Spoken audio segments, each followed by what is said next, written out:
I'll just show you how to pair a mobile to the Bluetooth audio system in this Citroen C3 Picasso. The first thing we do is to switch on Bluetooth. So Bluetooth's on, then again we go to menu here. We click menu, we navigate to Bluetooth telephone audio, click OK.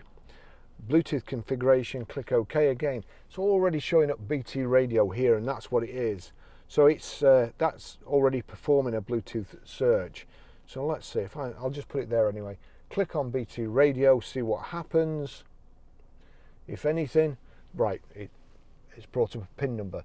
Now, this is where a lot of people get lost. They think there's a PIN number that you should put in, but you can put your own in. So 00000. The only reason I'm doing that is for ease of use. So I click pair there, and then it comes up, accept the pairing with Barry's iPhone 10, yes or no. So we click yes, and then we have to put the same code in here. So naught, it's on naught, and the reason I do naught is I just have to press that 4 times.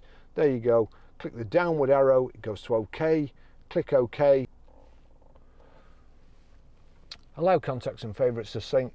Well, you would, but I don't allow. That's it paired.